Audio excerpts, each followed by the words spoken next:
it acts as is kind of a gate for any spacecraft traveling to and from the station.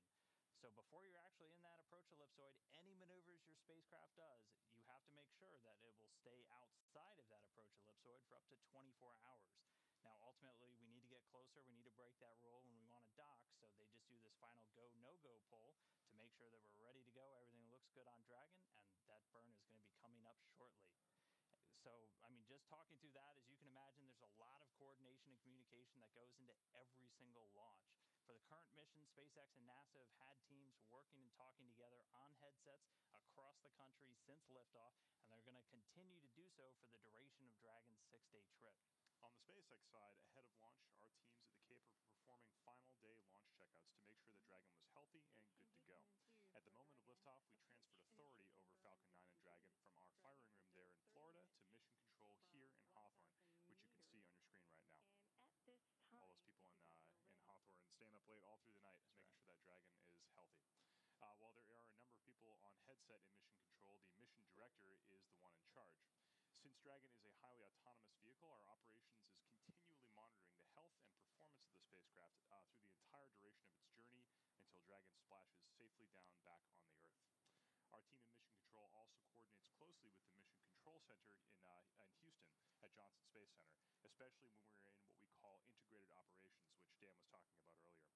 As we mentioned earlier, the integrated ops mission operators initiate and monitor preparations for approach to the space station, as well as preparations for autonomous docking with the station. So let's actually check in with Gary at Johnson Space Center to learn more about what the teams over there are monitoring. Thanks, Tom. We are actually in integrated operations right now. We have a good AI burn, and Dragon is headed towards the International Space Station. Here in Mission Control, we have a specialist team in Orbit 1, specifically trained for this particular docking mission of DM1. 3 orbits here in Mission Control Houston. Of course, as you said, 24/7 operations to monitor the systems on board the International Space Station. This is Orbit 1, the first shift of the day, mainly to oversee these docking operations. Every person you see in this room is here for a specific purpose, looking at something very specific that's on part of the International Space Station. Everything from tracking where the station is going to be to actual pointing and positioning, someone monitoring the life support systems, someone actually looking after some of the specialist operations. We have some spacewalks coming up, as well as the cameras, and even the room itself. We have someone dedicated just to make sure that we have good communication with the station at all times. The flight director today is Scott Stover for the specialist DM1 mission teams. Next to him, you see Leslie Ringo. She is the Capcom and has been communicating with the crew right now, who are awake and going through those procedures to begin the monitoring of Dragon approaching the International Space Station. Actually, not too long ago, we heard David Sejak come down on the space to ground saying something very bright is approaching the International Space Station. Very exciting time. They're working through the monitoring of Dragon out of the cupola window. This is a bay window facing towards the Earth at the bottom of the International Space Station. Of course, a lot of the specialists in this room here specifically for DM1, and a lot of the work out of this room has been done specifically for this mission, especially recently, a lot of preparation. They even conducted a robotic survey of the docking port of the front of the station where Dragon is set to dock, essentially scanning for any imperfections. This is the International Docking Adapter that you guys were talking about the first time it'll be used by any spacecraft, just making sure that there is any debris, that everything looks good, and that this is a safe port that Dragon is going to be docking to. Again, everything's looking good on the station's side. We'll go back to you, Dan and Tom, and see how Dragon is doing now that we're in integrated operations. All right. Thank you, Gary. And as you guys heard, Gary confirmed that approach initiation burn has started, which means Dragon's now closing in. So it's going to move inside of that approach ellipsoid. Everything looked good for the teams, and it's now on its way. This burn takes about 45 minutes. Well, the burn is ended, but the flight to the next waypoint takes about 45 minutes. Tom, where are we headed next? So waypoint 0 is what we're going to be, is what it's called. Waypoint 0 is actually within that approach ellipsoid that Dan was describing earlier. Like we said before, Dragon takes a very phased approach getting towards the space station. It's sort of like speed limits in a very sensitive area. We want to make sure that Dragon is ready to go for each gate as we get closer and closer and closer. And waypoint 0 is that first is placed about 400 meters south of the space, or directly below the space station. And so there's a lot that's going to be happening, and it's going to be a phased approach. So they're going to get to this next waypoint 0. They're going to camp out. We're going to do another go, no go. And then it's on up to the really exciting stuff when Dragon's going to get right in front of the space station, and it's going to be on what's called the V-bar. So for anyone who has followed stuff in the past, the shuttle would approach on what's known as the R-bar, which is the radial vector that was right underneath the station. Dragon's actually going to swing up to the front of station because it's going to be docking there to the International Docking Adapter. It's going to be approaching on the V-bar. And it's going to get there, and it's going to stop at about, we have some handy numbers down here, at about 150 meters away. That'll be waypoint 1.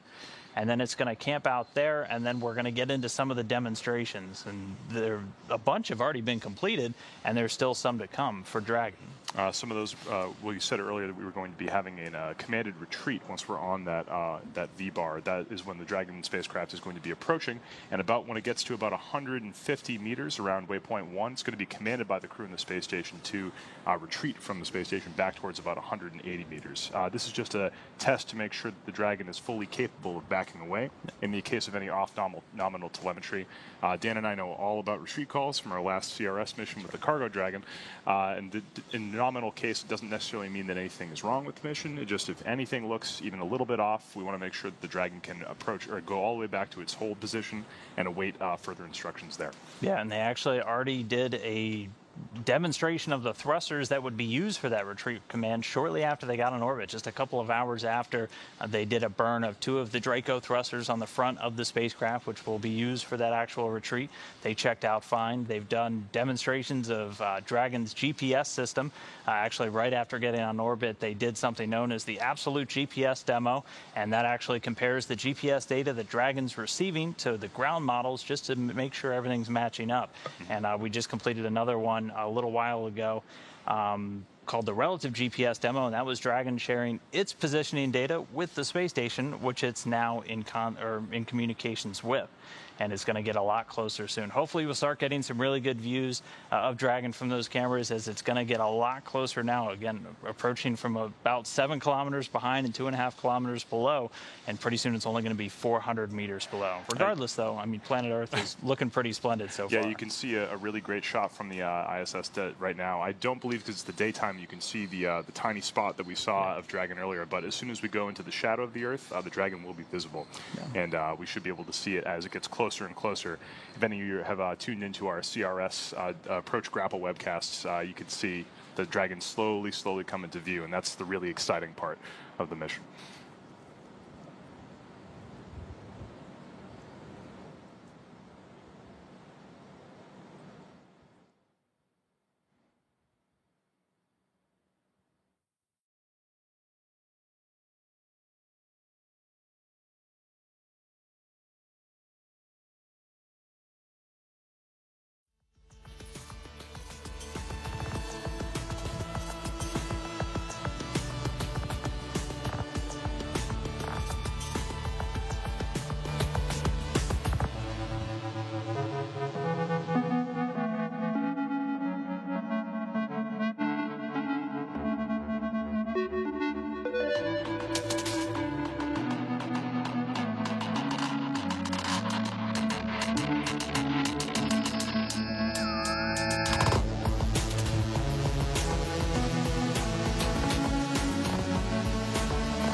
This is Mission Control Houston. You are getting a live view of the Dragon spacecraft now just about 3,000 meters away from the International Space Station.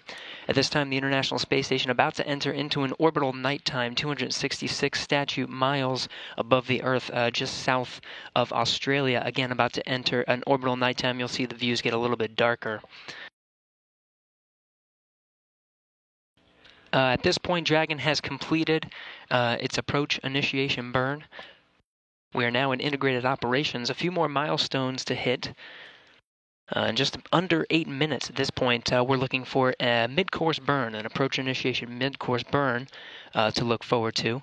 Not too long after that, we'll enter into the 1,000 meter or kilometer range from the International Space Station.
And you're continuing to get some great shots of Dragon as it gets closer and closer to the International Space Station. You can see that flashing light, which again, the crew actually commanded that on during a demo a little bit earlier in today's flight.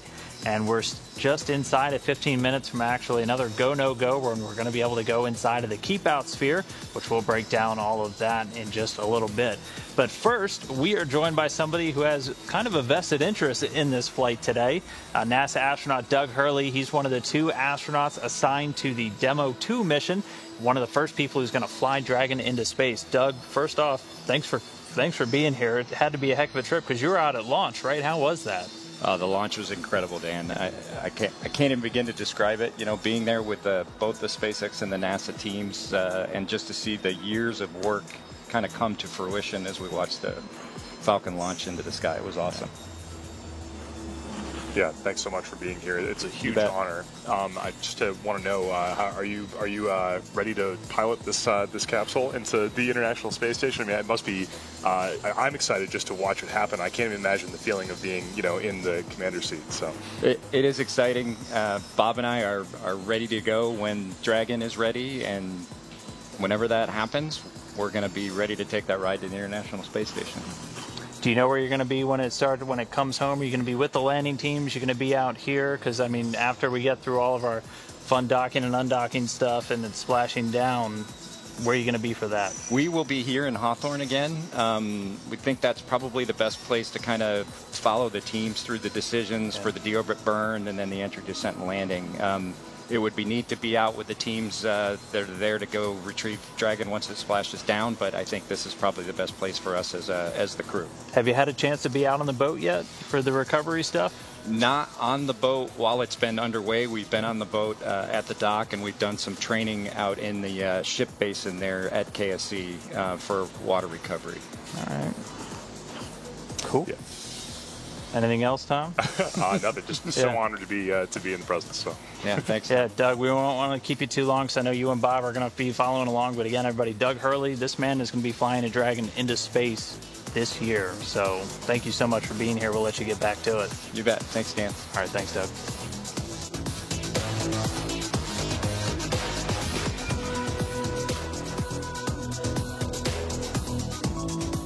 That flashing light. 2 other lights, red and green, so the Christmas motif in effect, just like our cargo missions to the International Space Station on Dragon. It's going to continue approaching. The mid-course burn actually was just underway, and we already got the report that that was a good burn, and it's going to continue approaching to waypoint 0. Again, just as a reminder, waypoint 0 is going to be 400 meters directly beneath the International Space Station, and that's going to be the next hold point in today's journey.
Station Houston on 2 for David and the Cupola SSE-17. On 2. Hey, David, just to make sure we're on the same page, can you confirm that you verified the cables for step 3.1.4 in the monitoring tool setup? And then also, we think we have fixed it, and so we just need you to bring up the RPOP display on the PCS to get that data transfer going. Copy, and yes, the cable's physical setup was checked, and I see still some mouse action there. As soon as Pluto is out of SSE-17, I'll pick up. Okay, we have gone hands-off now on SSE-17, and so we just need for you to execute in step 3.1.5, bringing up on the PCS. You'll be bringing up the RPOP display, and if you want me to read that out to you, I can do that as well. So that is already up. That's been up for since the setup yesterday. You want me to shut it down and bring it back up? Checking.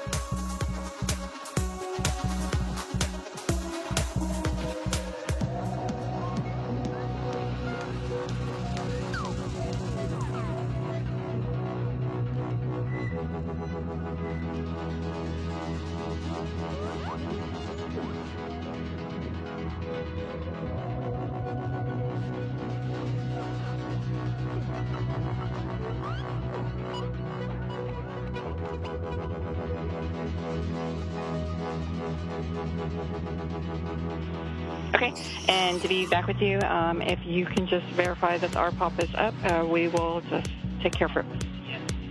That the RPOP PCS is up, and we'll take care of it from the ground.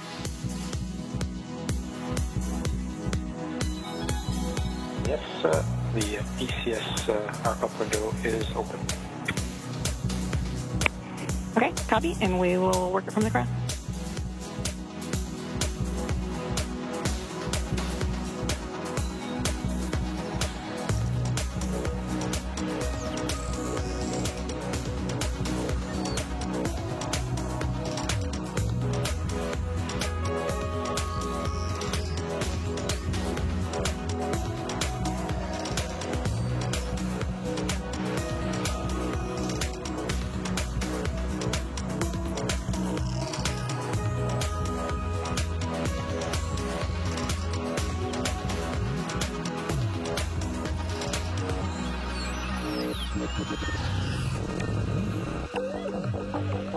Station Houston on 2. Dragon range is approximately 1,000 meters. Monitor long-range approach for step 2 in 1.102 Dragon approach and retreat monitoring. Step 2.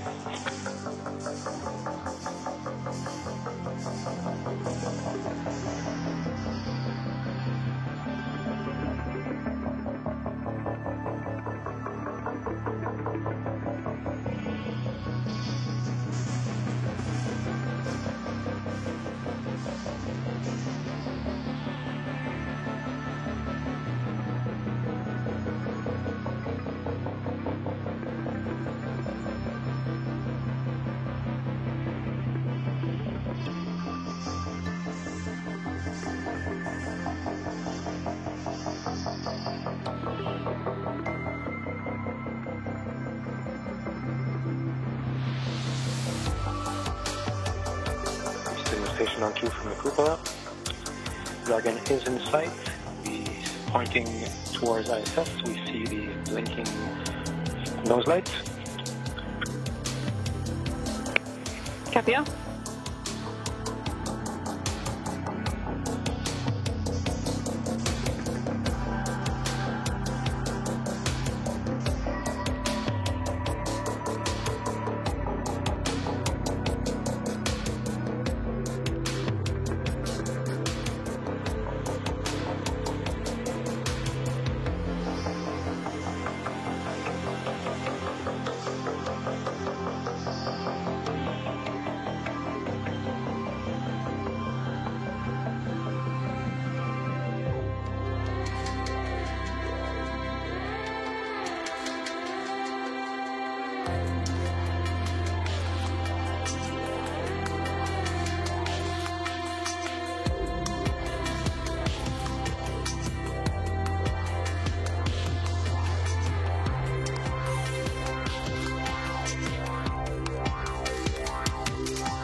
And so right now, Dragon continuing to fly in a little bit closer. It's inside 1,000 meters already. It's continuing to fly in, and pretty soon it's going to be only 400 meters away. And again, that's going to be at waypoint 0, which is the next hold point that we're going to be looking for Dragon.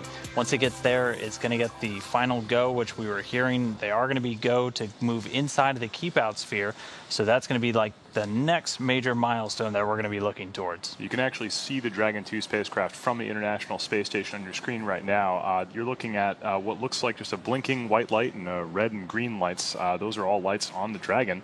Right now, it looks like it's moving pretty slow or almost not moving at all, but just a quick reminder, both the station and the Dragon are currently whipping around the Earth at 17,000 miles per hour.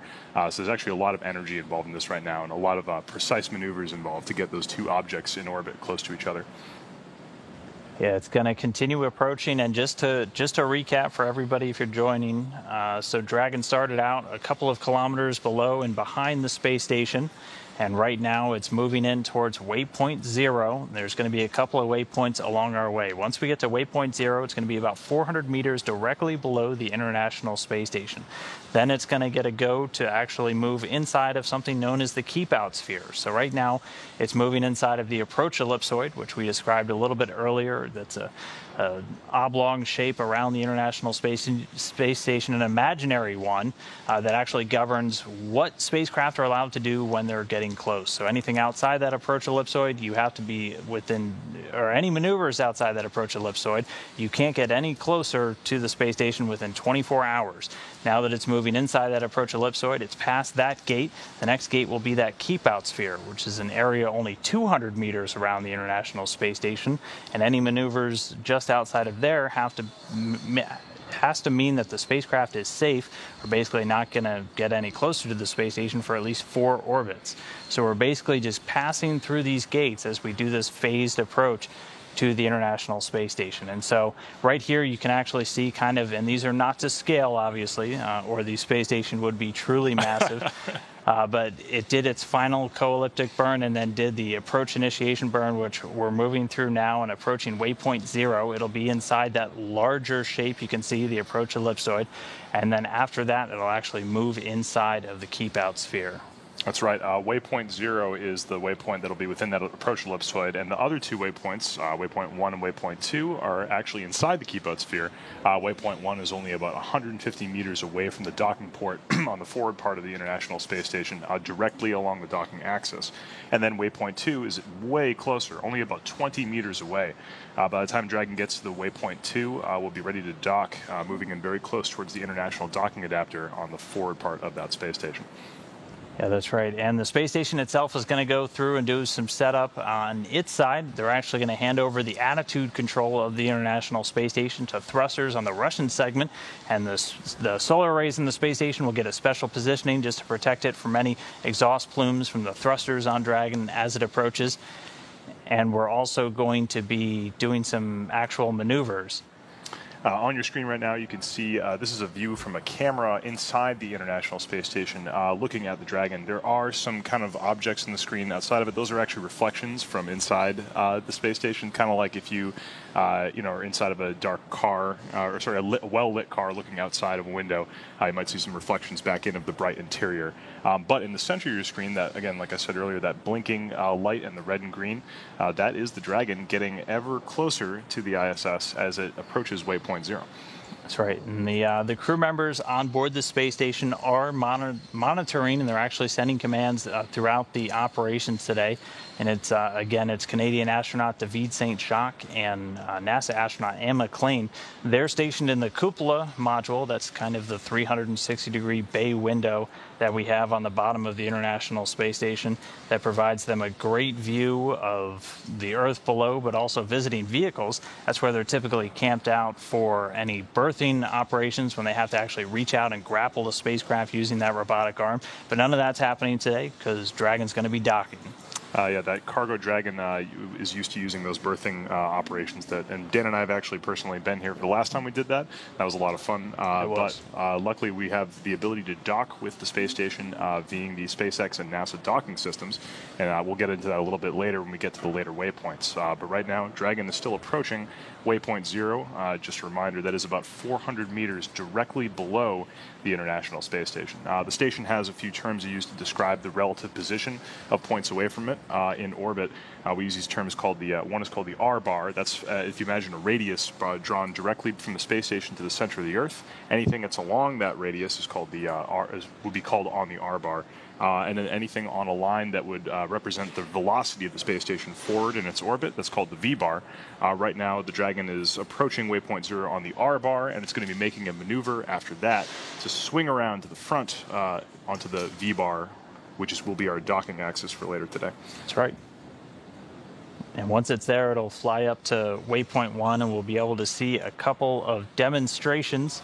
Again, Dragon's already done a bunch of demonstrations on its flight on the way to the International Space Station, including firing the thrusters. And this graphic is actually going to be showing the approach corridor for Dragon once it's in range to fly into the International Space Station. And this is something that's going to be really important for the crew members on board, as one of their jobs is to always be in the loop to command Dragon if they need to. So they're going to be using these corridors just to look if Dragon's attitude shifts anywhere inside or outside, and they have pretty strict limits on if they see Dragon doing anything that's not expected. They have the capability to send a command and send Dragon away. It can do a retreat, which we're going to have a demo of later, where it just kind of slowly backs away. They can command it to hold, and they can also command it to abort, which is a much more dynamic maneuver and gets Dragon further away from the space station. But we're going to be seeing that retreat command after we get to waypoint 1. It'll back itself up a little over 30 meters from 150 meters to about 180. And then it will get a command to hold also from the crew. And then they'll look at how the data look, make sure that everything went well with the thrusters and on Dragon, and that it's ready to do its final approach. And then the teams actually right behind us here in Hawthorne will give that final command to Dragon to fly in and dock to the International Space Station. The name of the game whenever any visiting vehicle approaches the space station is abundance of caution. It is very important to make sure that at every point along the way, all systems are nominal, that the space station and the spacecraft are exactly where we want and think they should be. So these kind of retreat commands allow us to, just in case anything looks off nominal for any reason, we can just command those vehicles to back off just a little bit. The nice thing about being in orbit with solar panels and all the systems that spacecraft has is they can just hang out there if they need to. Dragon is currently, or right now we're in the shadow of the Earth, but every time it swings around into the sun, it is able to generate power and keep those batteries charged and is able to stay operating for a long period of time. So when we do command that retreat, Dragon will push away from the space station to about 180 meters, as Dan said, and then just hang out there until it's given another command to come in for a real docking. That's right. Right now, we're about 2 minutes away from reaching waypoint 0, which again, Dragon will only be 400 meters away from the space station, which both vehicles right now in the dark of the Earth are flying over the southern Pacific. They're about halfway between Hawaii and South America, actually. But let's stand by, and we're going to hear that we're at waypoint 0 momentarily.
On 2 for SSC 17. Did you need us to repower that SSC?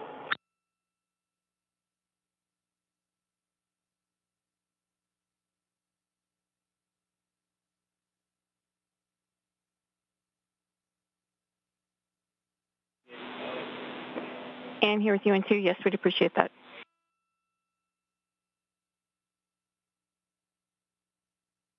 We have a blue error screen saying it requires restart. We will restart it now. Copy. You're doing the restart.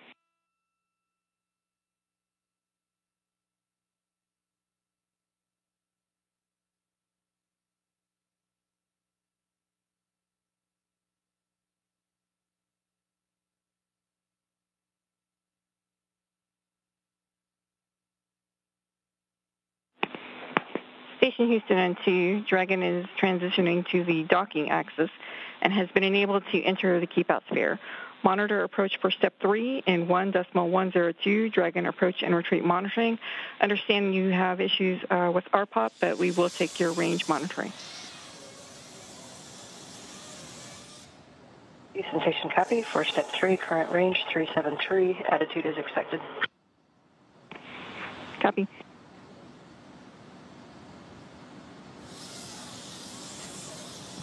All right, so we just got the call. So Dragon actually passed waypoint 0, and they already got the go to move inside of that keep out sphere. So it's going to now do a maneuver that's going to swing it up around in front of the International Space Station. So right now it's about 400 meters beneath it, and pretty soon it's going to be just about 150 meters in front of it. So we're going to see Dragon kind of swing up and around, and we're going to be seeing in this animation here that it's going to start changing its attitude to actually get to waypoint 1. It'll take a little over 20 minutes to get there. Again, everything kind of slow and steady with today's operation, but already moving inside of the keep out sphere now. So again, just a reminder, that keep out sphere, an area about 200 meters around the International Space Station. It's an imaginary circle. And before you enter that keep out sphere, your spacecraft has to be safe to not go into it for at least 4 orbits. We're now going to break that rule, basically, and go inside of the keep out sphere as we get closer to docking. This diagram you're seeing on your screen right here is you can see the International Space Station and the Dragon. Right now, this is the blue line you can see is sort of a free return trajectory, or if no further propellant was used, no further activation of the thrusters on board Dragon, where its path would take it. As Dan was saying, inside the keep out sphere, you need to make sure that your maneuvers are going to not in any way conflict with the International Space Station. And you can see that were Dragon to not touch any of its thrusters, it would just naturally fly away because of the orbital dynamics involved. However, Dragon is going to fire its thrusters to change that ever so slightly as it gets closer to waypoint 1. And you can see waypoint 1 is actually there are 2 gray dots just to the left of the International Space Station within those gray lines. You can see that blue line is intersecting waypoint 1, and we're getting closer to it.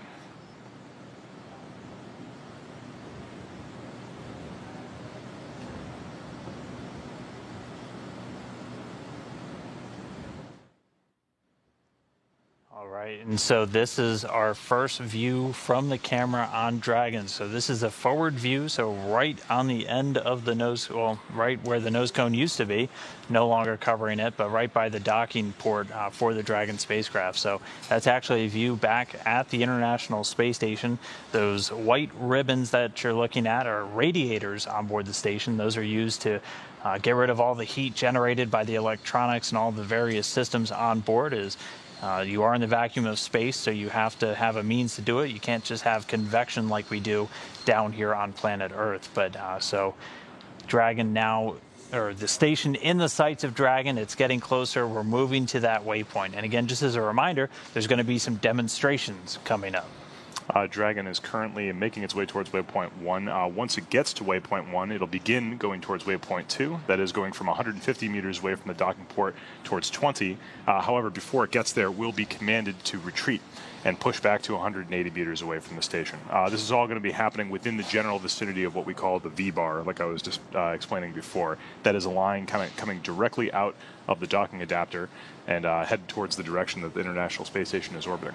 Yeah, and obviously, so these demos will happen on this mission, as this is the first demonstration mission. We won't be doing something like this in Demo 2 when Doug and Bob are on board the spacecraft, as they're going to be flying right in for that docking.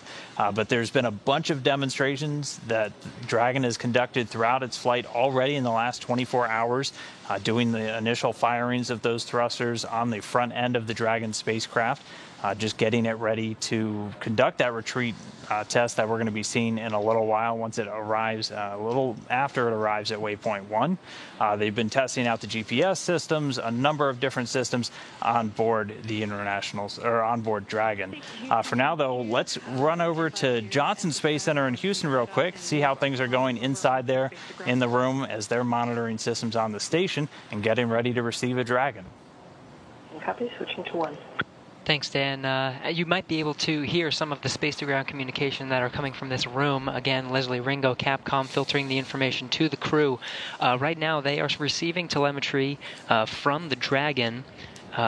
This is where they're monitoring from, is the cupola workstation at the I guess you can say the bottom or the Earth-facing side of the station. Provides a great view as the Dragon approaches from the bottom up through the keep-out sphere to waypoint 1 coming up here very soon.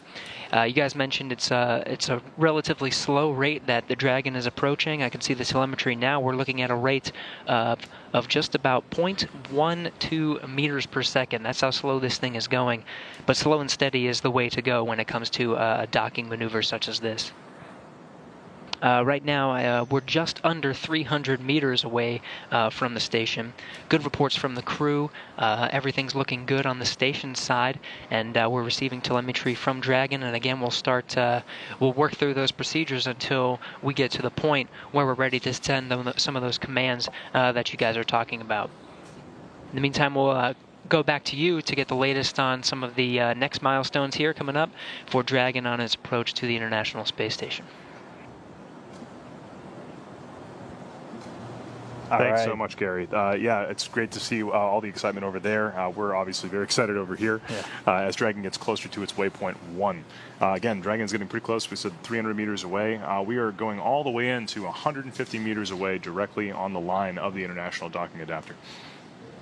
Yeah, so pretty soon, this camera going to be looking right down the barrel of that V-bar, and it's going to be looking right at the docking port, and it's going to be docking to the International Docking Adapter. And so here's actually a heads-up display on that camera, and when we lock in signal, we'll be able to use that. But that's actually representative of some of the displays that they'll have on board the Dragon spacecraft to actually approach and dock once there are crew members on board. But again, it's going to be docking to the International Docking Adapter. This is going to be the first time this docking adapter has ever been used.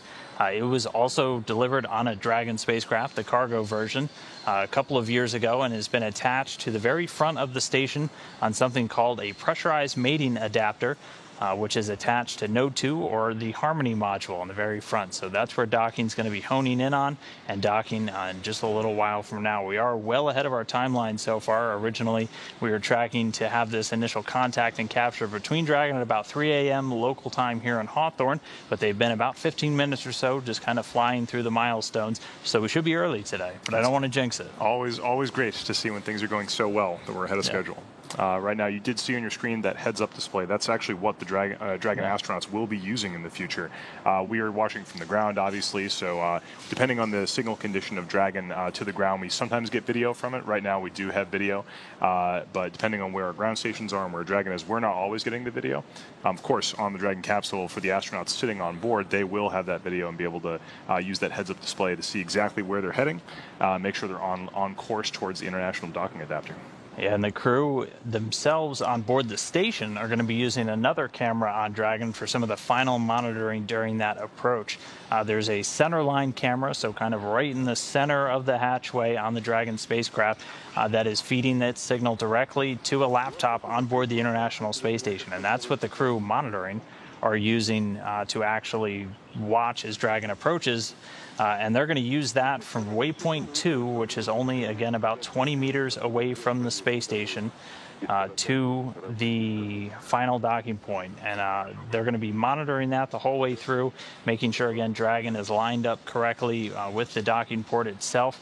And they're going to continue that until they're only about 2 meters away from the station. And then we might hear this called out over the space-to-ground loops.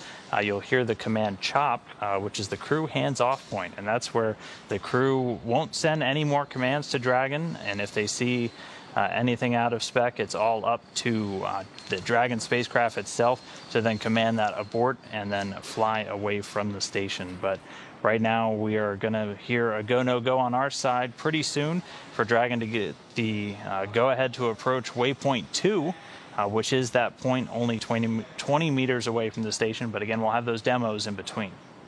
You did mention that centerline camera. It's actually very close to my heart. It's one of the first projects I worked on here at SpaceX. So I'm very excited to see that in action for a live docking. And Dragon right now is using its Draco thrusters to control its approach to the International Space Station. There are 16 in total, with 4 of them positioned around the top where the nose cone is. And those 4 will be used for the retreat command that we're expecting very soon.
So like I was saying earlier, this is a diagram of where the Dragon is currently headed. If it was just to not fire any of its thrusters and just keep free floating in space, letting orbital mechanics to kind of take it towards closer towards the International Space Station, that blue line is the free return trajectory. Right now, you can see that blue line intersecting with what the tiny gray dot there. That is waypoint 1.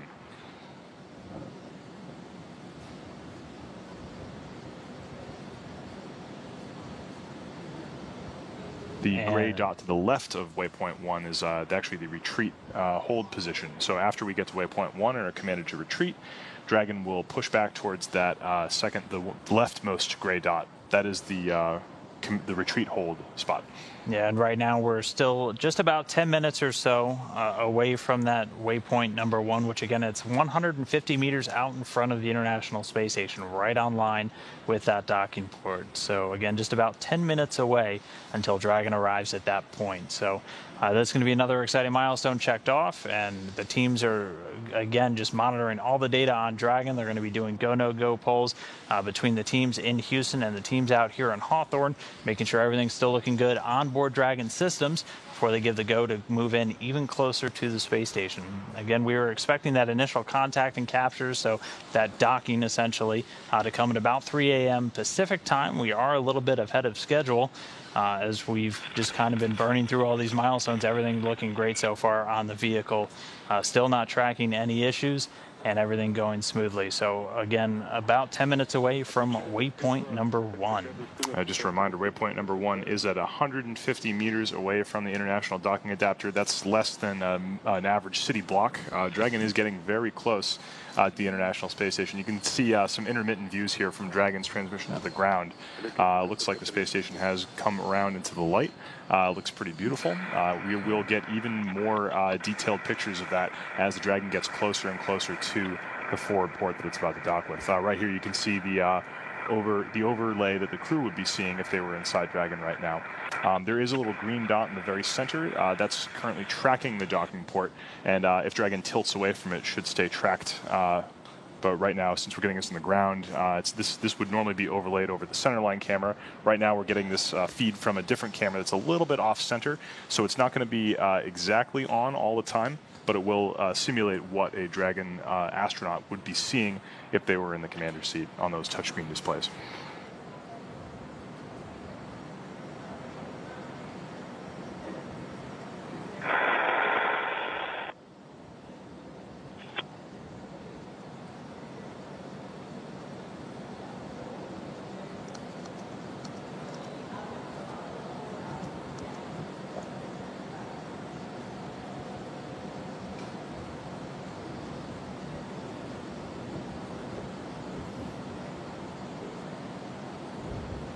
As you can see, Dragon and the ISS have both come into the sunlight, and it looks like a beautiful view of that space station, glowing brightly against the backdrop of space.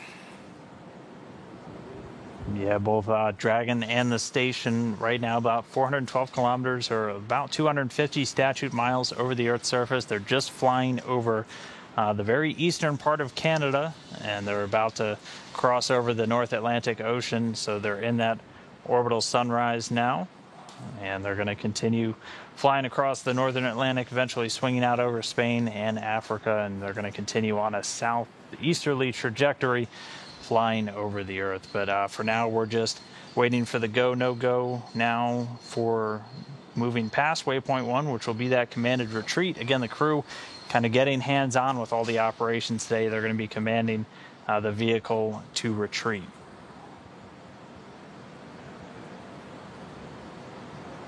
And just hearing we are going to be go for that retreat demo. So again, we're going to get to waypoint 1, just 150 meters in front of the space station, and then it's going to start moving in, and then the crew is going to command a retreat. So they're actually going to send a command using computers on the station to the Dragon spacecraft. And it'll be at about 140 meters, so they'll be a little past waypoint 1, and then Dragon will stop and back away. It'll go back past waypoint 1 out to about 180 meters away from the space station. The crew will then send another command for the vehicle to hold. It'll stop there. Teams will look at the data, and then once everything looks good, the ground will send another command for Dragon to resume, and the next waypoint will be waypoint number 2, only 20 meters away.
So right now we're just waiting for the crew on board the space station to send the retreat command to the Dragon once it hits waypoint 1.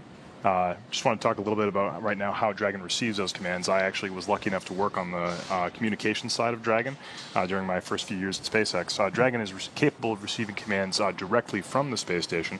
It's also capable of receiving commands directly from the ground and through NASA's TDRS satellites, the tracking data relay satellites that are currently in orbit above the Earth. Right now, for this retreat command, they're going to be using the C2V2 system. That's the Common Communications for Visiting Vehicles.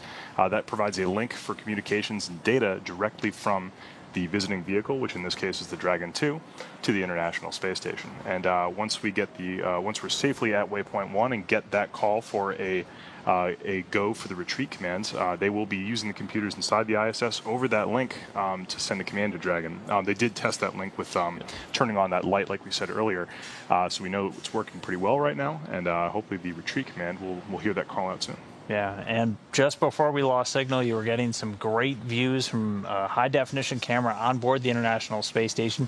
Those will be back up shortly, and those cameras are actually right on the very end of the docking port where Dragon's ultimately going to be flying to. So right next to that international docking adapter on the front end of the station connected to the Harmony module. And so they're going to provide really great views once the Dragon spacecraft is done and it's at waypoint 1, which again just about 150 meters away from the space station. We're going to get some great views back from station of Dragon. Still getting some pretty cool views from that camera on the center line. It's getting close. The video is just a little bit intermittent, but when we do get those great views from Dragon, you're now just being able to make out the features of the international docking adapter just a little bit to the left of center. That is where we'll be headed, and it'll be coming into even clearer view as Dragon gets closer. Right now, it's still only about, it's approaching 150 meters away from the station. When we get close into 20 meters, which is waypoint 1, that docking adapter will be in full view, and we'll be able to see the details of the international docking adapter, its pedals and everything. We'll be able to explain how the docking system is going to work. Yeah, but a great view of the station. So right in the center of the crosshair right now, that's actually the Japanese module Kibo. Just to give you a little walkthrough of what you're looking at on the station, just to the left of the crosshair is that international docking adapter. You can see the station's robotic arm, that thin white line just beneath it, which that arm was actually used to do a survey of the docking adapter a couple of days ago, just in advance of this mission. To the left of that is the Columbus module, which is the European module, has a lot of life support and life sciences research hardware inside. And then the docking adapter itself is connected to Node 2, which is the Harmony module, and that's where the crew is going to open up a hatch on that side, and then they'll open up the hatch on Dragon itself after we have this successful docking.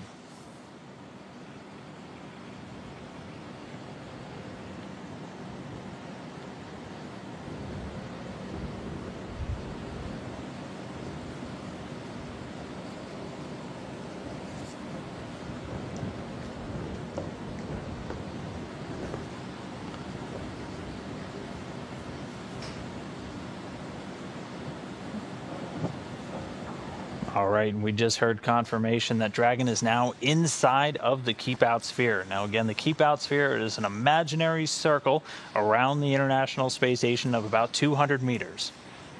And this is just there to help govern any of the flight paths for vehicles ultimately approaching the International Space Station. So we're inside 200 meters. Again, it's going to continue approaching until it's just 150 meters away. And then shortly after we get to waypoint 1, the crew is going to send Dragon a retreat command. So once it actually closes in just 10 more meters past waypoint 1, gets to 140, they're going to send a command, and Dragon is going to slowly back away. And this is just to demonstrate Dragon's ability to perform a controlled maneuver like braking and retreating, and just also demonstrating the crew's ability to command Dragon, as again they're in the loop the whole way up. They're monitoring. They're using displays on board that have kind of a little corridor that Dragon's going to be flying through, and they're just looking for any perturbations in Dragon's approach to the space station, both its attitude, kind of where it is on the center line, and everything like that. So all that coming up real soon. Obviously very important to demonstrate that Dragon can do these maneuvers, as once there are people on board, we'll want to make sure that Dragon's fully functional, so that's why we're doing this demo mission now.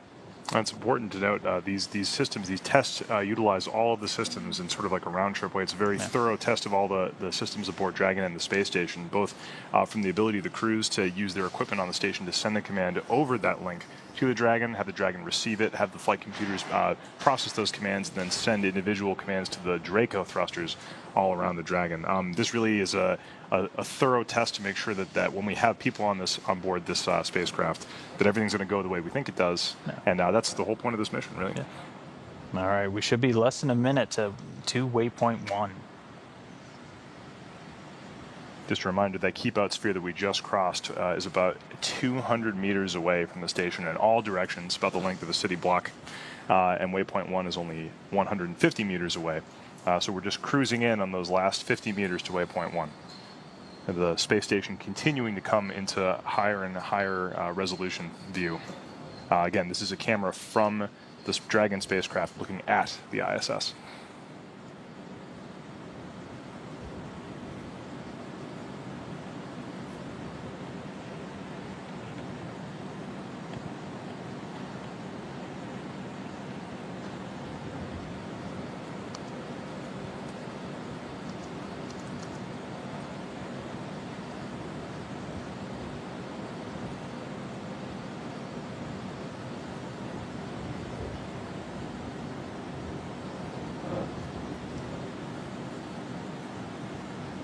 All right, and we just heard the conversation there from Anne McClain back down to Houston. So we're past waypoint number 1, and the retreat command has been sent. So we're actually going to see Dragon kind of stop here. And it was at 140 meters roughly when that retreat command was sent. So now Dragon's going to back away. And then the crew's actually going to send another command for Dragon to hold. And that'll be when it's about 180 meters away. And then once it gets to that hold point, they'll do another checkout of Dragon systems, and then it's over to the teams behind us here at MCCX in Hawthorne to send another command to Dragon to actually begin its final approach towards the International Space Station. Well, almost final. Almost. I keep saying final. We're ready for it to be final, but that'll bring it into waypoint 2. Dragon's currently using its 16 total Draco thrusters. These are thrusters that burn a combination of hydrazine and nitrogen tetroxide. These are hypergolic fuels that Dragon has in its tanks. There are 16 total, grouped into pods of 4 sets of 3 around the base of the cone of Dragon, and then a set of 4 right up near the nose cone. Dragon approaches the space station with the nose cone pointed towards the ISS. So when it's given this retreat command, it uses those 4 thrusters at the very top to turn on and thrust, and pushes it back away from the station. So like Dan said, we're actually going to see the space station slightly drift further and further away. Dragon, when it was given the retreat command, will be headed towards the command hold point at 180 meters. Again, still on the V-bar of the station.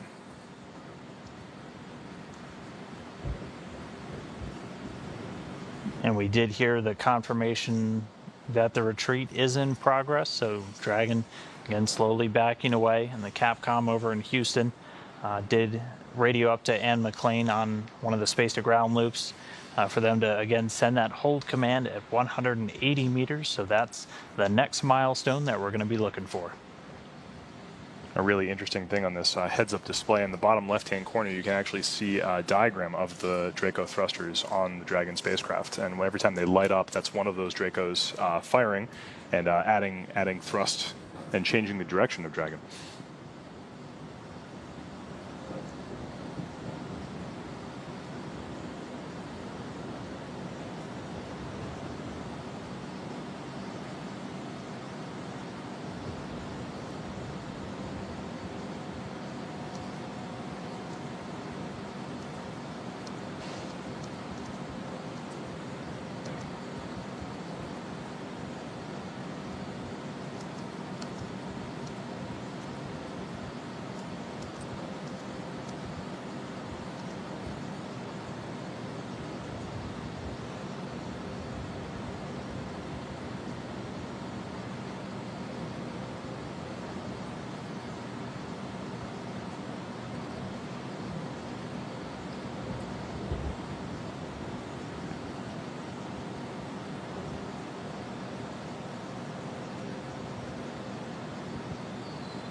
And we're hearing on our end that was a successful retreat demo.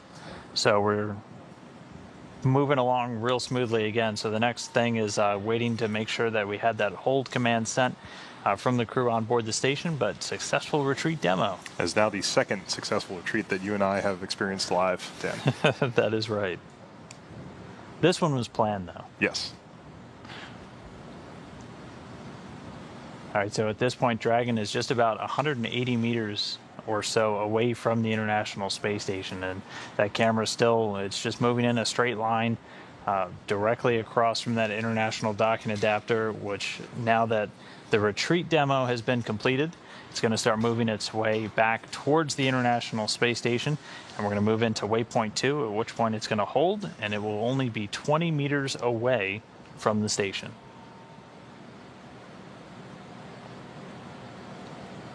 Just a reminder that what you're seeing right now is a simulated view of what you would see if you were inside the Dragon right now on those screens. That's an overlay on top of the forward media cam of the Dragon that looks directly down out where the nose cone is unhinged and open. So right now you're seeing a view from the high definition camera on the International Space Station. We can't see the Dragon right now, but it is out there. And when it gets a little closer towards waypoint 2, you will not be able to miss it. It'll be only 20 meters away. Yeah, and so right now, Dragon is still retreating a little bit further away from the station. It's getting out to about 180 meters, and once it hits that, the crew will send a hold command, and then they'll just kind of let Dragon sit there for a little bit. And you can see in this diagram, again, with those approach corridors and other things that the crew's carefully monitoring, just making sure Dragon's kind of staying online with everything. Once it gets out to 180 meters, they're going to command that hold, and then we'll sit there for a little bit, and then it's over to the flight controllers here in Hawthorne to command Dragon to begin its approach towards waypoint 2. Waypoint 2 is that gray dot that's in the very, very close to the International Space Station, the diagram you're seeing on your screen right now. Just to give you an idea of the scale of the distances we're seeing. And on your screen, you can see the Draco thrusters firing of that Dragon. Right now, it's a little bright. The contrast is a little off, but you can see every time one of those Draco thrusters fires, you can see its exhaust gases spewing away from the Dragon. It's a great view right there. It is. It's great to get some views from the station side of Dragon, yeah. And hopefully once it gets in close, we'll get some views from those cameras right on the end of the docking adapter. But it's always cool to see the thrusters fire in space, too. Look at them go. Reminder that Dragon is a totally autonomous vehicle. It's station keeping. It's holding its position all by itself right now. Those are all the Dragon flight computers making minute adjustments whenever it feels it needs to stay pointed and in the right position. And we got an update. Dragon now about 160 meters away from the station, so still moving back. Again, slow and steady wins the race with everything today. We're just trying to make sure everything works. But continuing to back away. We're at 160 again. We're going out to 180, and then the crew should be sending a hold command to the spacecraft.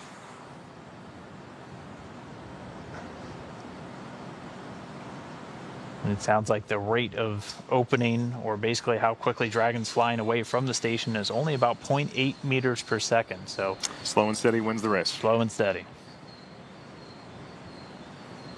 Now that we're in the sun, Dragon is charging up its internal batteries with its body-mounted solar panels on the trunk.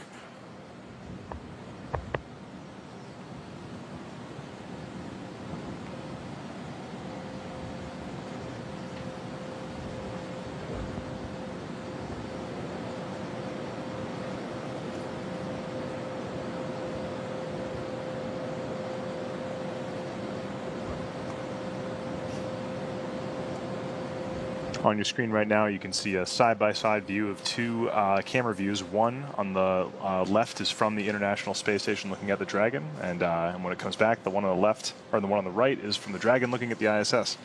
Two spacecraft looking at each other.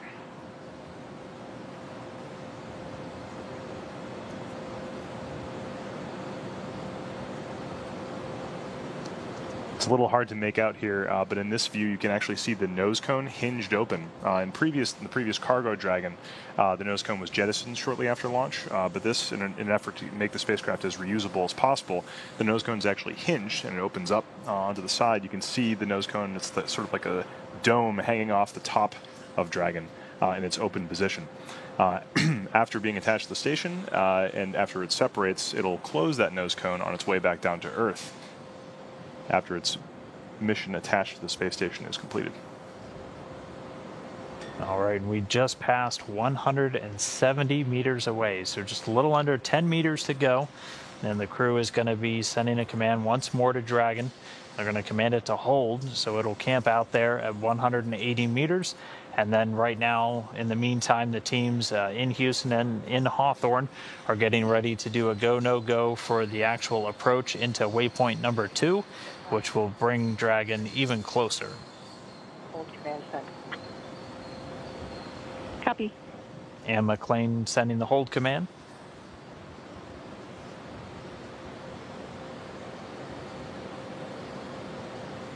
Houston, the vehicle mode is hold. Copy, hold.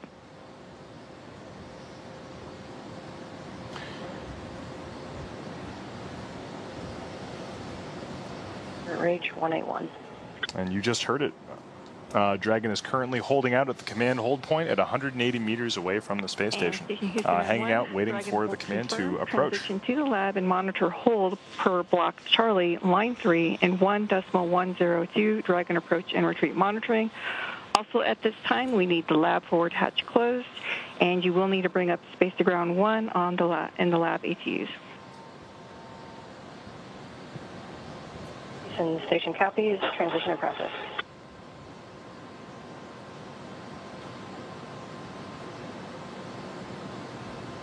And with that hold being successful, it looks like we are about 15 minutes ahead on the timeline still. So we were expecting that initial contact and capture to be at about 3 a.m. Pacific. So now could be 2:45 a.m. Pacific. We'll keep an eye on the timeline and everything, but moving very smoothly through all of the operations today. If you're just now joining us, Crew Dragon right there, only 180 meters away from the International Space Station, getting a great zoom in now, and pretty soon it's going to be zooming itself towards the International Space Station. It's been a smooth day so far. We started a couple of kilometers away, moved into waypoint 0 inside of the approach ellipsoid. At that point, it was only 400 meters away from the space station. Then it flew up and around into the front portion of the station, looking right down the barrel of the docking adapter where it now sits. We went past waypoint 1, which is 150 meters away. We had a successful retreat demonstration with the crew sending the command. It retreated out to 180 meters where it now sits, thanks to a successful hold command and demonstration from the crew. As Dan said, we were expecting a contact at about 3 o'clock a.m. Pacific time. Excuse me. We will have sunlight until about 2:45 a.m. Pacific time. So if we are 15 minutes ahead of schedule, we may even get some great sunlight views of the Dragon within waypoint 2, which again, 20 meters away from the space station. We'll be able to see all the features of that SpaceX docking system.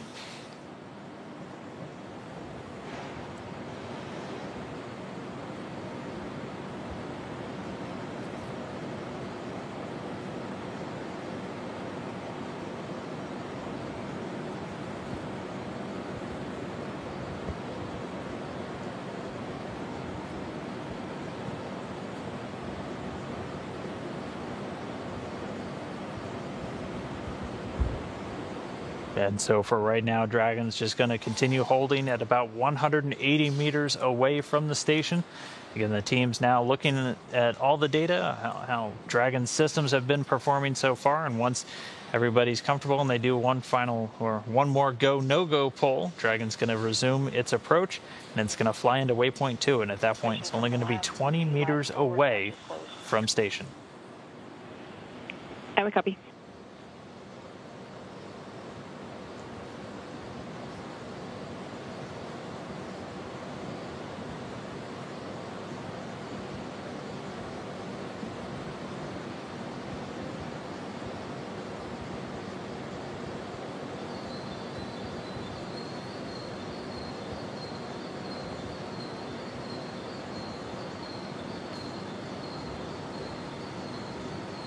And for those of you just joining us, we are watching a live view from the International Space Station looking towards the Dragon spacecraft, currently holding at only 180 meters away.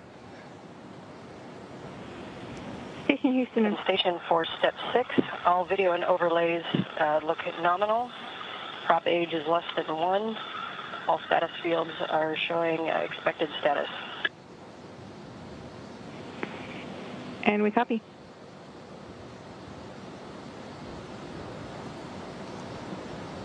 What you're seeing on your screen right now is what the overlay that the astronauts in the ISS are seeing. This is actually from the centerline camera on board the Dragon, and you're seeing the docking system overlay. That if you were on the International Space Station looking at that laptop, you'd be able to see the Dragon approaching and getting closer and closer to the International Docking Adapter. To resume the approach. And we copy.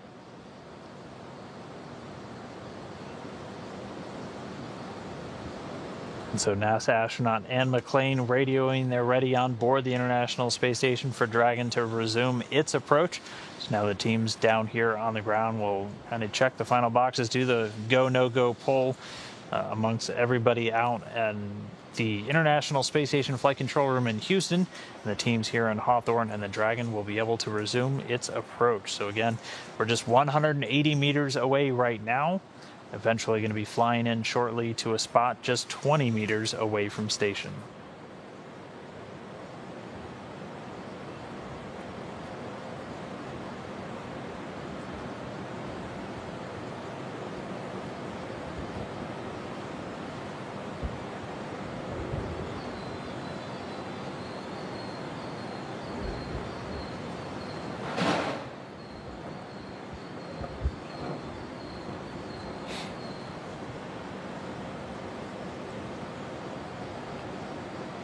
But with that whole demonstration now complete, that actually just means there's one more demo planned for this flight. So far, Dragon obviously conducted a successful launch yesterday to bring it into its initial orbit, and then the Dragon spacecraft has conducted a series of demonstrations on its way to the space station. And that included checking out the GPS unit multiple times, 2 different times, both checking its own GPS coordinates against ground models down on Earth, and also checking them against the GPS on board the International Space Station. Just about 2 hours after the launch, it did a demo of its Draco thrusters using 2 thrusters on the front of Dragon just to do 2 burns to simulate abort capability. And then it's done all of these demonstrations so far. The crew initially turning on a blinking light just to make sure they could command the vehicle, and then just executing this retreat away, or meters away.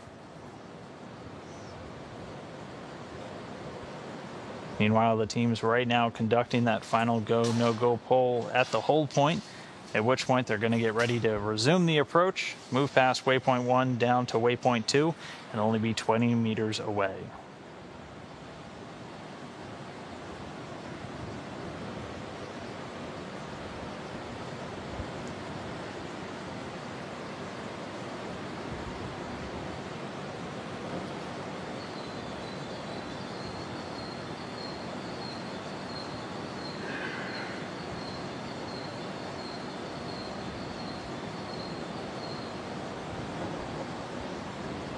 You just heard that it sounds like Dragon is...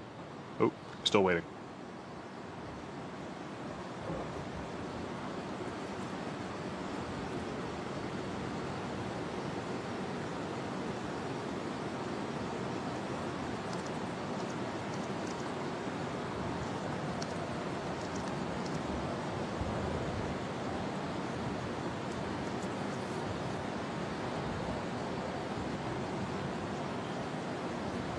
So we are hearing that Dragon has been cleared to do the approach towards waypoint 2. That is, again, only 20 meters away from the International Docking Adapter. Station Houston on 1. Dragon is resuming approach to waypoint 2. Monitor per step 7 in 1.102. Dragon approach and retreat monitor. Dragon is currently resuming its approach towards waypoint 2. Again, after that commanded retreat, it went back out to 180, maybe 170, 180 meters away, was commanded to hold, and it has just been given the go-ahead to re-approach back to waypoint 2. That's right. The teams here in Hawthorne giving the command to Dragon, so it's once more on that approach. And again, everything is going to be really slow on this approach, closing in at a rate of just about 1/10 of a meter per second or so. They are going to slow down speeds to just about the docking speeds once they pass waypoint 1 in one final demonstration. But we are on the way now towards waypoint 2, so Dragon's going to start closing in. In station range 164. See a little bit more clearly now. That's the nose cone of Dragon that's currently open. again, hinged and opened up on the sort of top side of Dragon from this view right here from the International Space Station. Commanding the vehicle throughout all the operations today. Dragon's going to make that initial soft contact using the adapter's soft capture ring, which is then going to retract to bring Dragon in for the hard capture sequence. And that's where a series of hooks will actually close in to really tightly secure Dragon to that international docking adapter. As a further precaution, Dragon's soft capture system has a set of rotary spring dampeners just to lessen the force of that contact between the spacecraft and the International Space Station. One interesting note, though, unlike Soyuz dockings, where the Soyuz spacecraft and the space station go into free drift, so all the thrusters, all the attitude goes off just to lessen any of that force between the spacecraft's docking mechanisms. It's not going to happen for Dragon. Both it and the International Docking Adapter are robust enough that the station's going to remain in attitude control. That's at least that's a preferred means of controlling the station, obviously, for the flight control teams, just so they can continue to keep the station in its right attitude. So that will be a notable departure from what we see for Soyuz dockings for this one. That is right. NASA developed along with the International Docking Adapter, they had developed the International Docking System Specification, which is then used by SpaceX and other visiting vehicles to develop their docking systems on board the spacecraft. SpaceX has developed the SpaceX docking system, which is a little bit different than other types of docking systems. It actually uses those passive springs that Dan was just mentioning. The soft capture ring, we actually might be able to see it very soon as Dragon gets closer and closer, is a ring about maybe 2 or 3 feet wide. That's about the same diameter as the hatch, and it has 3 pedals positioned at about 120 degrees apart from each other. The International Docking Adapter also has these pedals. It's what we call an androgynous docking system, so the pedals can interleave together as we get closer and closer to contact. That contact will be sensed as soon as the soft capture ring gets close enough to actually latch into the opposing pedals of the International Docking Adapter. There are buttons all around the inside of those soft capture ring pedals, and as soon as they're compressed, that's when we'll know. We'll have a signal from our telemetry saying that contact has been made. And at that point, the latching pawls on all those pedals will have engaged, and Dragon will be caught by the docking adapter. That is just what we call soft capture. It's actually not the full docking mechanism. So soft capture just means that soft docking ring has made contact with the station. The soft capture ring has 6 arms in a hexapod configuration attached to those springs. Once the springs have dampened out any additional maneuvers between the station and the Dragon, it'll then retract, bringing the Dragon closer and closer to the station in for hard capture. That's when we have 12 docking hooks, hard capture hooks, that will activate from the Dragon side and grab onto hooks on the International Docking Adapter side. And when that happens, that's when hard capture has occurred. Yeah, and this will all make a little bit more sense when we can get a better view of the docking adapter on the Dragon as it gets a little bit closer. Right now we are approaching towards waypoint 2. And we are just a couple of minutes away. We just heard Anne McClain radio down that we're inside of 100 meters. Copy all. There we go. Getting a good call again from Anne McClain on the space to grounds. Everything looking good so far with Dragon's approach. We're about 80 meters or so away from the station, so only about 60 meters to go until we're going to get to that final waypoint for this evening, morning, whatever time of day it is today. And then it's going to hold at 20 meters. And right now the teams are going around doing their final go, no go for docking. So after we get to that final hold point at waypoint 2, it'll be time to move in and use that docking adapter for the very first time. And we here at SpaceX are so excited to see these systems. They've been tested hundreds of times in conjunction with NASA. There's actually a docking system simulator that we've used to make sure that these mechanisms will work ahead of time. And everything looks really good so far. We're just so excited to see these things happening in space for the first time. I'm getting the views back from the cameras on Dragon itself. Again, you can see that docking adapter coming into view. It's not going to be directly in the center line, as this is actually a separate camera. The center line camera being fed to the crew members on board the International Space Station. That's why it might look a little off center from the heads-up display that you can see on the screen when we have it up. But everything looking good. Again, on board the station, 2 astronauts, Canadian David St. Jacques and NASA astronaut Anne McClain, inside monitoring the vehicle. You'll hear them refer to the RPOP, which is the Rendezvous Proximity Operations Program. That's just the name of the program that they're using on a laptop inside of the station to actually monitor Dragon. And as they just demonstrated a little while ago, the crew has the ability to send commands to make Dragon hold or retreat or even abort if they see anything that looks a little out of sorts with its approach. But everything going real smoothly so far. We should be just about 2 minutes away. In the corridor, orientation as expected. Copy all. All right, another good call down.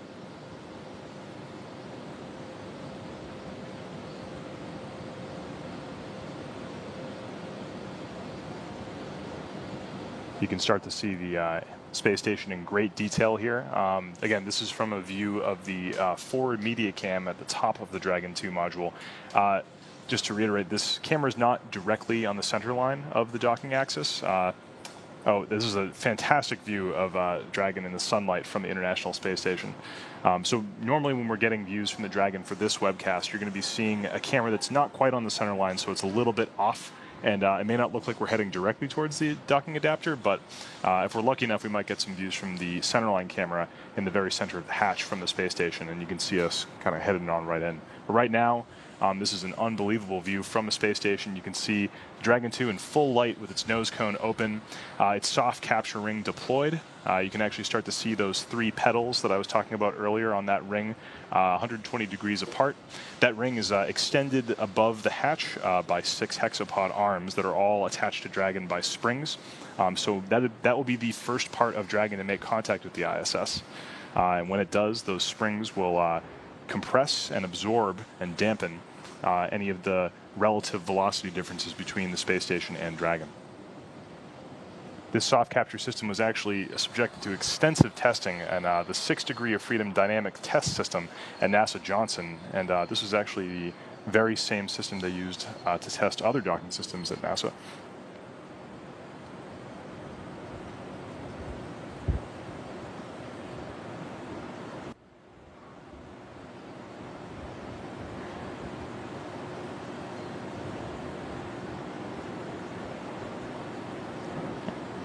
And we're hearing that Dragon is now at waypoint 2, about 20 meters away from station.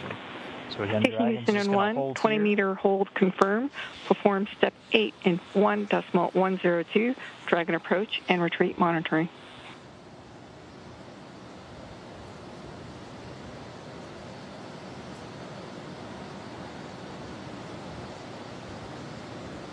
Station for step 8, we can confirm really vehicle mode is hold. Minimum range observed was 19.75. Orientation is expected. Vehicle is in the corridor and holding at 20. Performing review. Right now you're seeing a view from that centerline camera. This is rebroadcast from the International Space Station. So this is what the astronauts on the station are seeing. It looks like it's aligned right and ready to dock. It's what I was saying before. It's sort of unbelievable. This is the same spacecraft that we saw yesterday on top of the Falcon 9 at Kennedy Space Center. Now it's in space just 20 meters away from the International Space Station. Yeah, and it's all coming to this. It's all coming to that go for docking, which we're going to stand by again. The teams are now going to be doing kind of their final go. And then they're going to get the call, and we're going to hear it, and it's going to be Dragon is go for docking. So just 20 meters away, successful hold. I didn't comment earlier, but we did hear that there was a good controllability demo. Again, that was just a demo, just slowing Dragon down to basically mimic the final speeds that it'll be at for docking, and that was also done successfully. So we're going to stand by, continue to get this great view of Dragon, and wait for that final go for docking.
All right, and right now we're just continuing to hold. Dragon still just 20 meters away from the space station.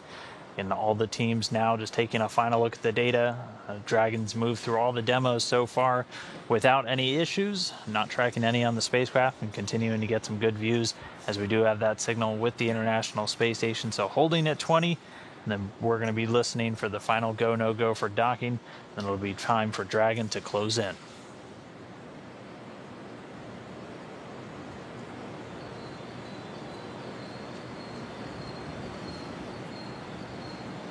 This is currently a beautiful view of Dragon 2 in full sunlight.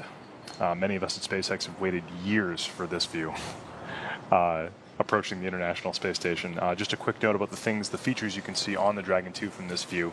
Obviously, the big structure at the top is the nose cone in its retracted position. It rotates away from its stowed position for launch and back towards where it is right now for docking and orbital operations. You can also see that soft capture ring. Right now, it's deployed and out in front of the hatch. A bit tough to see the distance between the soft capture ring and the hatch, but it's standing off just a little bit and ready to make contact with the International Docking Adapter. And station crew is ready for docking. You can also see those 4 Draco thrusters around the hatch. And we copy. And we just heard Anne McLean report the crew is ready for docking. And Anne, we're currently assessing lighting.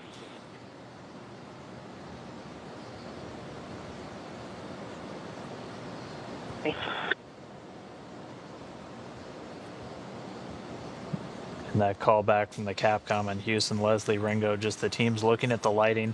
As Tom mentioned a little while ago, the sun is expected to set in about 12 minutes on the station and Dragon, so they'll be heading into an orbital nighttime. So I think they just want to make sure they have all the right conditions for the final approach and docking of this spacecraft. Again, the crew's going to be monitoring, and they're using that centerline camera now to monitor primarily from that 20-meter point all the way in. They're going to continue to be in the loop all the way up until just 2 meters away, and then we might hear a call out over the space to grounds CHOP, which stands for crew hands off point. And that just means everything at that point is in the hands of Dragon and the space station, including abort commands.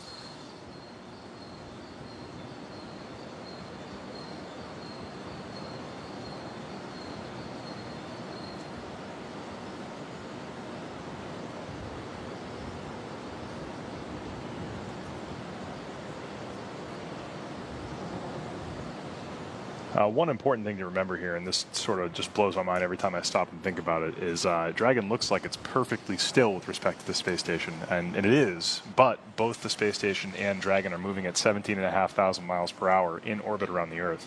The orbital mechanics and math required to line these two spacecraft up together is just sort of mind-boggling, and it's always impressive to see it happen in real time like this.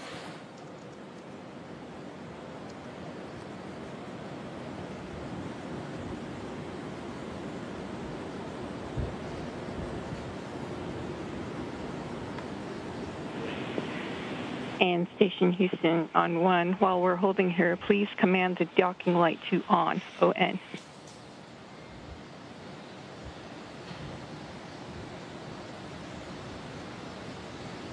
Copy, commanding docking light on.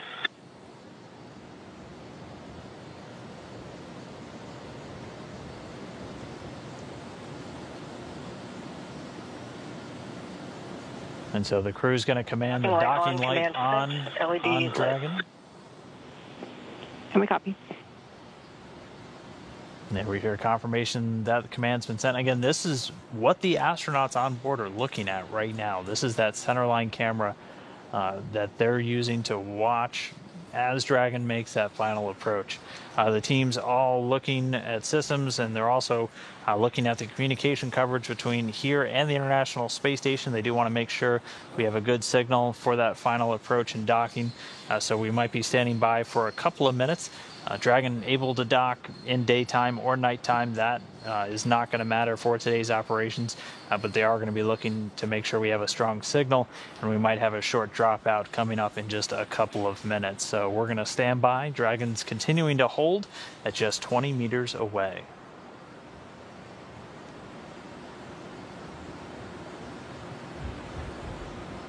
You mentioned that docking light being turned on. This is special for me, even in particular, having worked on both the communication system between the Dragon and the space station, and also on that centerline camera module, which has the LED that they were talking about. I spent months at SpaceX with a unit of that on my desk, testing that LED, and to see it happening in space is truly extraordinary. I was going to ask. So Tom basically built the spacecraft. What is it? What is it like to see it sitting there?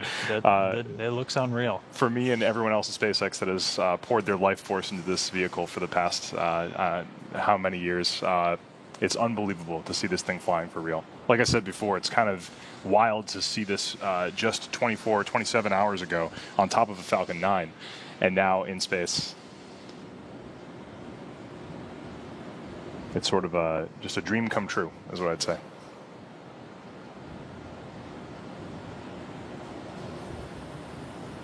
Man, you can see the shadows starting to creep along Dragon again. We are going to be heading into that orbital nighttime shortly, as both Dragon and the International Space Station flying over the Indian Ocean right now. They're actually a couple hundred miles south of Australia, right between Australia and Antarctica. And pretty soon they're going to be crossing the Terminator line. That's the line separating night from day on the Earth's surface. And so things are going to get a little bit darker, but that's why we heard the crew get the call to turn the docking light on. Sunset so that we have a good view of the backplate.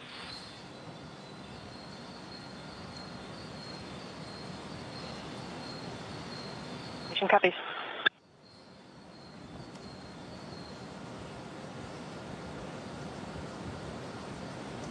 And you just heard that call up to the station. So they are going to wait until sunset, until they resume that final approach, and then sunset is scheduled to come in just about 7 minutes from now at 45 after the hour. So we're going to stand by, continue to get these views of Dragons. We're going to lose signal for a couple of minutes shortly, and then that's going to lock back up right as the sun's going down, and then we'll be ready to move Dragon in from that 20-meter hold point to the docking. We're almost at docking. There.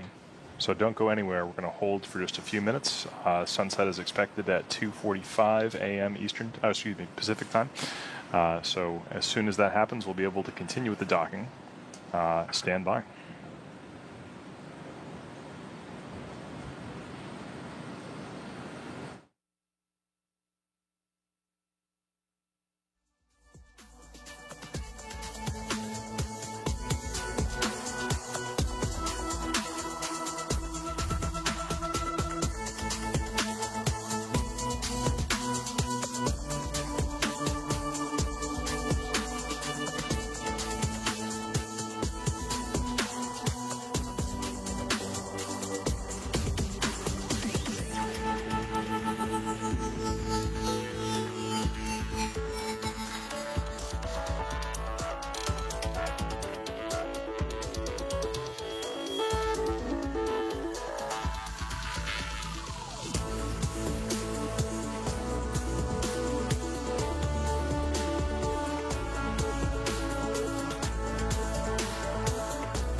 Houston N1, stand by as Dragon is about to resume approach. Station copies. And we just heard the call up to the International Space Station crew. Dragon is go for approach. You can hardly see the thrusters firing, so it's leaving that waypoint number 2 where it's been sitting at 20 meters away. Now it's time for the final docking. At 20 meters, Dragon was just spitting distance away from that international docking adapter. Now it is closing those 20 meters in preparation for soft capture. So right now it is orbital nighttime, so the light you're seeing is both light from the International Space Station pointed at Dragon, and then the docking light, which is the bright spot in the center of Dragon's hatch you can see right now.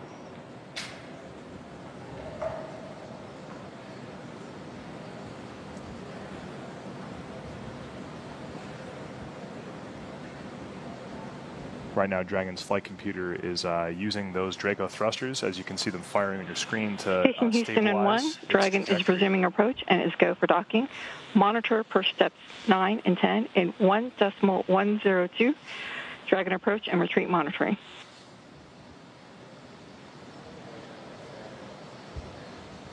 Station copies. Vehicle mode is approach to docking port. Primary range is decreasing. Vehicle is centered. Copy all. And getting good reports from Anne McClain there on board the International Space Station. Dragon is approaching, everything in on the center, and still looking good. So the crew is using that centerline camera on the Dragon spacecraft just to do all of their final monitoring of the vehicle. This camera, a little off-center. This is not the one the crew's using, but this is one that we have. But you can see now that international docking adapter. It's attached to a larger black piece of the station. That's a pressurized mating adapter, which is then attached to actually one of the modules, which is known as Node 2, and it's the Harmony module. So Dragon continuing to close in. It's expected to take just about 5 minutes or so, and there's a great side-by-side look. One view on your left from Dragon, one view on your right from the International Space Station. On the view on the left from Dragon looking at the space station, we can finally see those details of the international docking adapter. The IDA is a passive system, and the Dragon contains all the active components of that docking system. You can actually see those androgynous petals, those 3 petals that are kind of sticking at 120 degrees apart from each other on the IDA on the left-hand side. In the very middle is actually a visual docking target that the astronauts can use to judge whether or not the Dragon is right on course. It has a little stick that comes off from the center of it, so you can see the stick's shadow and determine whether or not you're directly on center in all 3 axes. Like Dan said, this camera view on the left from Dragon is not the centerline camera. It's actually the forward media cam. Range is 9.5 and decreasing. Vehicle is centered. Largest excursion observed is less than half a meter. And less than half a degree. Copy. All right, we're inside 10 meters. Halfway there. Like I was saying, this camera view right here is just a little bit off-center from the center line, so it may look like we're not approaching that IDA directly head-on, just because the camera's not in the right position, but the crew has that center line camera, which is directly dead on. And as long as we keep hearing these good call-outs, it sounds like Dragon is dead right where it needs to be. And there it is. There's that center line camera view that the crew in the International Space Station is using. They use the overlays to figure out, and that visual docking guide right there to make sure that Dragon is exactly where it needs to be as it approaches.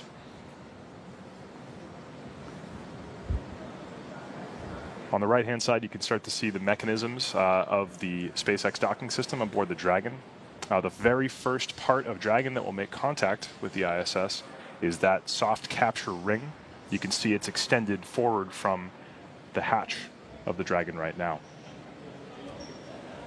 As soon as those pedals make contact, latching pawls will engage and hold the pedals against the opposite ones on the IDA, and contact pins will depress, and we should hear the call out for soft capture achieved. Crew hands off point. Copy. All right, so we're at that crew hands-off point. That means we're about 2 meters away. Crew no longer sending commands. Dragon doing everything on its own.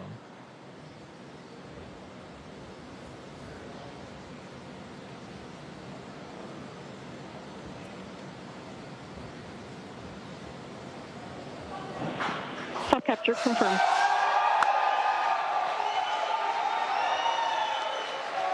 Mission compares. You can hear the cheers behind us at SpaceX headquarters in Hawthorne, California. We have confirmation of a soft capture of the Dragon spacecraft to the International Space Station. You can see in your view the Dragon still moving around a little bit. That's the soft capture ring is attached to Dragon by way of 6 arms that are all attached to springs that help dampen the motion, the difference in the relative velocities between the Dragon and the space station. This is unbelievable news for everyone here at SpaceX and at NASA. Yeah, that capture, that docking coming at 2:51 a.m. Pacific, 5:51 a.m. over on the East Coast. As the International Space Station and Dragon were flying just about 260 statute miles over planet Earth, just north of New Zealand. So ring reflection in progress. Docked. Well, we're not quite there yet. Not quite there yet. We've achieved soft capture, which is what the call you heard. So the next step is going to be hard capture. Hard capture is achieved via 12 latching hooks that are all around the inside of the Dragon hatch. And they'll actuate and grab onto hooks on the other side and pull and hold the Dragon tight against the ISS. That's right. This whole process expected to take about 15 minutes. So first that soft capture ring is going to retract, and then the hard capture sequence can begin its process. That'll take about 12 minutes. And then there are 2 umbilicals that will actually get mated to the Dragon spacecraft from the station, and that is to provide power and data to the spacecraft and transfer that over to the station. And at that point, it will be fully attached and ready to stay for the next 5 days. So again, that capture coming at 2:51 a.m. Pacific time, 5:51 a.m. over on the East Coast, as the Dragon and station were flying just north of New Zealand. So there we go. And you can imagine Successful. this. Yeah, I mean, this is unbelievable for everyone here that's worked so hard on Dragon and with NASA. You can imagine that soft capture retraction, sort of like Dragon doing a pull-up and bringing itself closer to the station to get those hard capture hooks ready to go. Like I said, this is going to take just a few minutes. So the whole process takes about 15 minutes to get the soft capture ring retracted, the hard capture hooks engaged, and then those umbilicals mated. So we still got a little bit more ways to go here. Dragon is attached, and we're all very excited about that, but lots more to come. Yeah, we're gonna hang out until that hard capture and everything is complete, and then after that, the action's not over. Then it's on to hatch opening. So it'll take about 2 hours after all of this is complete for the hatches to be open. At least that's what we're tracking on the timeline right now.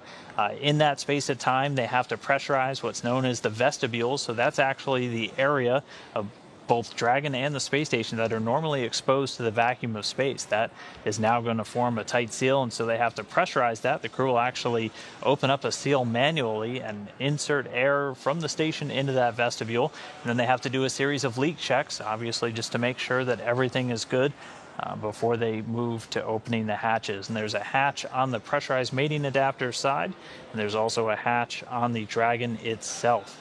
And so that'll be coming up a little bit later, and then we'll actually see crew members go inside of Crew Dragon in space for the very first time. They can meet Ripley as soon as they get inside there. That's right. And there is one passenger already on board the Dragon spacecraft now, attached to the International Space Station. 2 if you count the zero-G indicator. That's right. It's flying along with Ripley there. But so for those of you just joining us, we did have a successful soft capture. Like we've been saying, it's going to take just a little bit longer with a lot more action coming up. So stay with us as we head towards eventual hard capture and then hatch opening.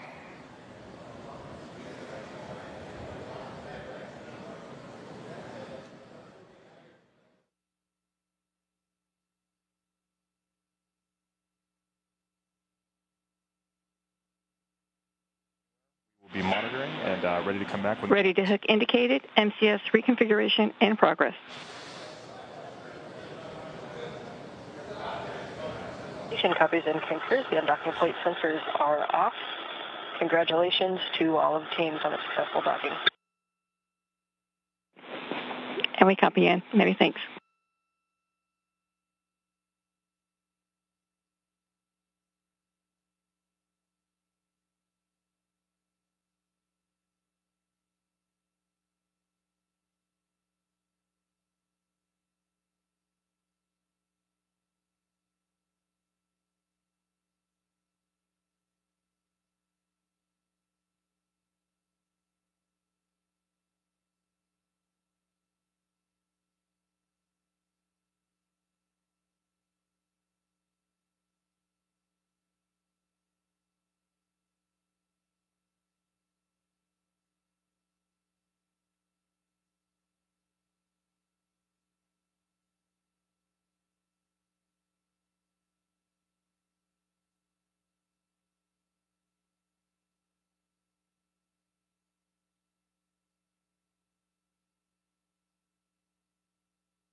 Station Houston and 1, hook drive in progress.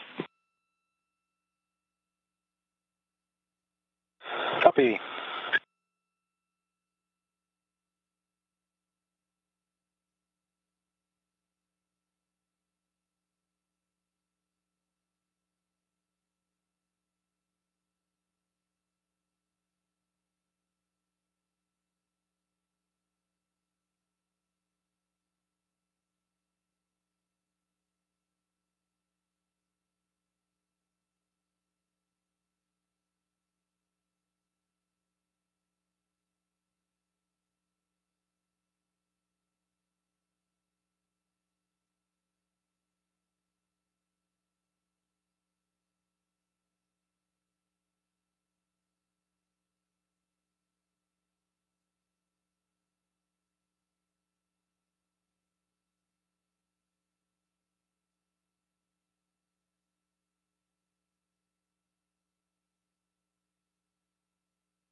All right, and so the hard capture sequence is underway. We've already heard that the first set of hooks are in place. The second set now driving, so Dragon almost firmly attached to the International Space Station. Again, once this hard dock is completed, they're going to mate 2 umbilicals, which will actually provide some power and data to the spacecraft and allow it to transfer back and forth with the International Space Station. And you're going to hear calls throughout by NASA astronaut Anne McClain. That's who we're hearing right now. and then they're going to be on task to then start all the vestibule pressurization and eventually get the hatches open on the Dragon spacecraft and then go inside, and that's going to be the next really cool thing that we're going to be looking for in a couple hours from now. That is true. That hard dock sequence, there are 12 total hooks in a ring all around the Dragon hatch, and they close those hooks by driving them, actuating them in sets of 6 each. And so we heard a call out for both the first set of hooks were closed, and we're getting close towards that full. We're probably hearing some cheers Houston 1, we can confirm hard capture is complete. Hard capture complete. Excellent news. That means that Congratulations once again to a huge team around the world to make this possible. The second set of rings was fully retracted And we concur or to fully actuated, the and the success Dragon is of now the hard entire teams around the world.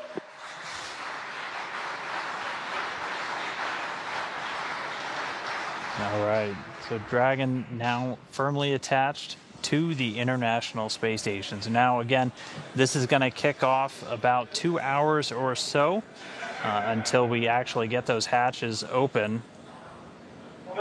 Houston Station, lab forward hatches open.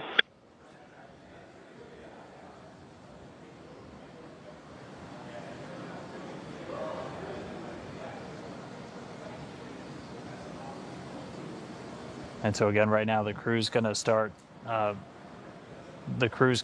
Moving in. They're going to open up. And we can. We heard you copied on the lab board hatch is open at this time. You guys do have a go to pick up in the first yellow activity on David's timeline for the forward PMA leak check and opening the No. 2 forward hatch. Be advised that we're going to need 15 minutes for ventilation to be complete before we'll have you pick up in further PMA activities.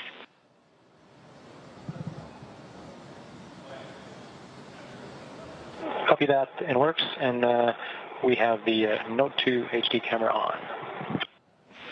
Copy. We'll come on board with you guys.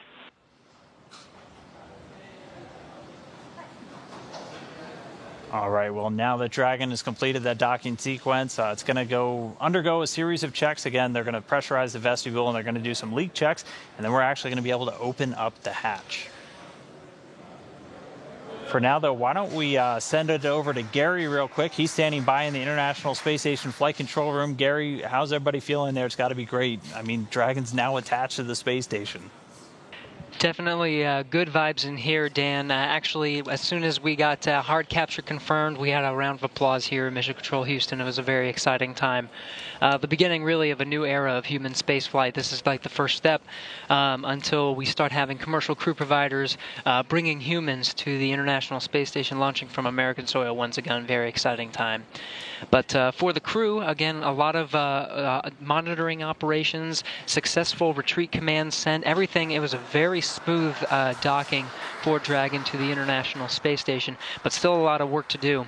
Again, like you said, they're going to be pressurizing the vestibule and then actually entering the hatch. We'll be covering that live. You might see them wearing hardline oxygen and taking some air samples, just part of the normal procedures for a new vehicle, or for this particular new vehicle, just to make sure everything is okay. And then maybe later on today, we'll be doing a nice welcoming ceremony to officially welcome Dragon to the International Space Station. So again, congratulations from the crew, from the teams here in Mission Control Houston.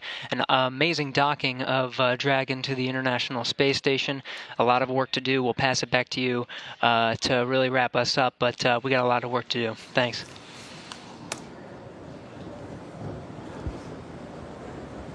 All right, thanks so much, Gary. So we got this thing attached, and now again we're gonna wait a little while they pressurize the vestibule, do the leak checks, and then it'll be time for hatch opening. So we are gonna take a little bit of a break, but before we do, we have a special guest who's just about to join us. We just talked to Doug Hurley a little bit earlier in today's broadcast. He's one of those 2 commercial crew astronauts who's actually slated to fly a Dragon into space a little bit later this year. And now, if we can have him come run in real quick, we have Mr. Bob Behnken, the other NASA astronaut. Bob, good to see you. Good to see you. Good to see you as well. What's it like to see this thing dock to station? Well, it's just been a super exciting week for us. We came from Florida after watching the launch, got on orbit, got activation done, and the next big milestone was autonomous docking and getting that demonstrated. Of course, the station crew is monitoring, but that's how we're going to be getting Dragon on board, docked on station in the future. And so it was just super exciting to see it. I know you heard the applause and all the clapping that went along with the accomplishment today. And so just one more milestone that gets us ready for our flight coming up here. Now, Bob, how do you expect flying a Dragon 2 to be different than flying any previous spacecraft that you have flown? I came to the space station before 2 times with the space shuttle. A lot of manual flying associated with that. So arriving underneath space station, making Houston station on 1. And then slowly coming into contact was all done manually. Opening the Note 2 forward. It took basically four people to monitor the systems at the same time that you were, accomplishing the flying task.